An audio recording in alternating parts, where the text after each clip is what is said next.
in any world where the United States is no longer banning war and is no longer regulating commerce in the way that we did during the Cold War and the post-Cold War period, the Russians were always going to go out and try to resecure what they see as the gateway invasion access corridors, places like the Polish Plain, the Bessarabian Gap, the Baltic Sea. They were always going to try to do this. What has changed is that the Russians are literally dying out.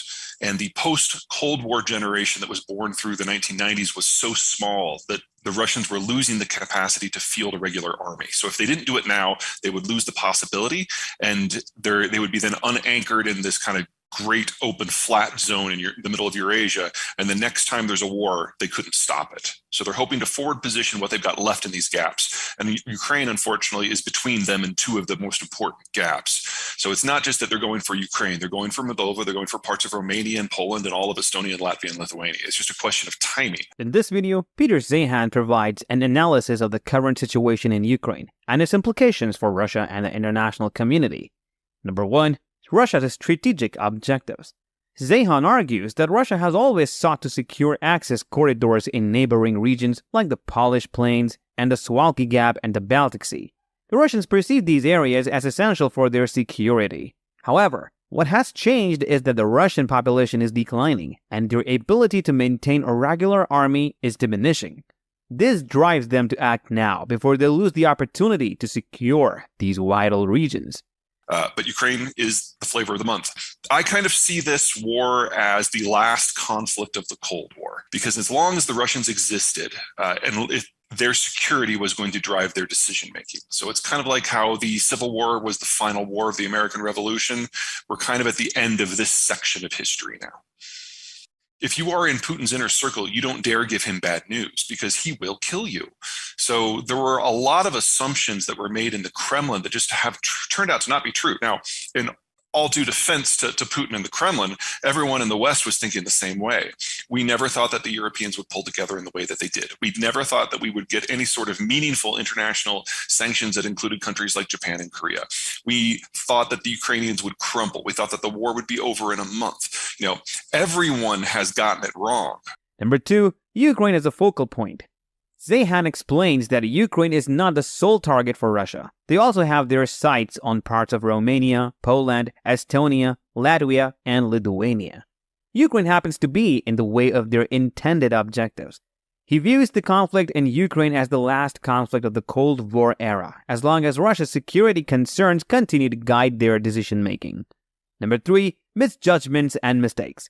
According to Zeihan, both the Kremlin and Western observers made misjudgments regarding the situation. The Kremlin assumed that the Europeans would not unify against Russia, that international sanctions would not be effective, and that the Ukraine would quickly crumble. Western observers also failed to anticipate the level of support Ukraine would receive and underestimated the Russian military's institutional collapse. But from my point of view, the single biggest flaw is the complete collapse institutionally of the Russian military. They are making mistakes that were worse than what the Iraqis did in 1992 or what they themselves did during the Chechen wars. Just the inability of them to launch any sort of meaningful multi-domain operation in what we thought of as the second most advanced military in the world is just blows your mind and forces the Russians now to do siege mentality tactics where they just obliterate civilian infrastructure because now that's the only way they can win the war. Number 4, Russian military weaknesses. Zeihan highlights the significant flaws in the Russian military, which he believes are worse than the mistakes made by the Iraqis in 1992 or during the Chechen wars. He mentions their ability to execute meaningful multi-domain operations and questions how the second most advanced military in the world could fail at such basic tasks. Number 5, desperate support for Ukraine. The convoy incident north of Kyiv, where Russian vehicles stalled and ran out of fuel and food, exposed the incompetence of the Russian military. However, Zeihan argues that while this may seem like a victory for Western observers, it also reveals a problem. If there were a direct conflict between Western, especially American forces, and the Russians, the latter would face obliteration. This situation poses a difficult choice for Russia, a humiliating strategic withdrawal or escalating to the use of nuclear weapons. No one, even in Europe, anticipated this level of support. And everyone is taking any weapon system that they can that doesn't require a static footprint, so no jets, because that requires an airport or an airfield.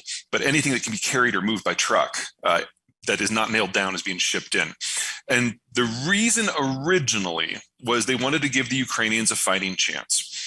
But I think it was the convoy that was north of Kiev, the 40-mile long one, that terrified Western leaders. Because we had this 40-mile convoy with thousands of vehicles that stalled out in a day because of lack of fuel, just horrible logistics. And then 2 days later, they ran out of food. And so all the soldiers had to get out and walk back to Belarus, just leaving their vehicles behind. Well, from a certain point of view, that's yay, the Russians are incompetent. But until you realize that if there ever was a direct conflict between Western and especially American forces and Russian forces on the battlefield, the Russians would be obliterated. That's a bad thing, because it means that if Russia pushes through and captures all of Ukraine and then moves to its next stages, which are those gaps in Romania and Poland, for example, there will be a direct fight, and the Russians would be obliterated. And they would then face a simple choice. Number 6. Impending bloodshed. Zeihan predicts that the upcoming months will witness a brutal war in Ukraine. The Ukrainians have received significant military support, including anti-tank launchers and anti-aircraft missiles from the United States. This increased supply will likely lead to higher tank and air attrition for the Russians. Zeihan argues that the objective now is not just to slow down the Russians, but to crush the entire Russian system as quickly as possible to avoid the risk of a nuclear conflict. Do we go into a humiliating strategic withdrawal from which this country will never recover? Or do we up the ante to include nukes? And so once that issue kind of sank in the White House and DOD, now we are almost desperate to send any possible weapon systems that we can. So in April, this war is going to be incredibly bloody, because when the war started, the Ukrainians only had a few hundred Javelin anti-tank launchers, and they only had a few dozen Stinger anti-aircraft missiles.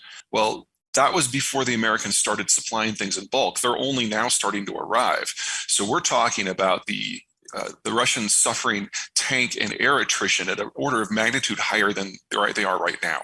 And this has gone from an issue, well, we need to slow the Russians and extract a cost, but if we don't win, we are really risking a nuclear conflict. So we have to do everything we can short of regular direct intervention to crush the entire Russian system as quickly as possible.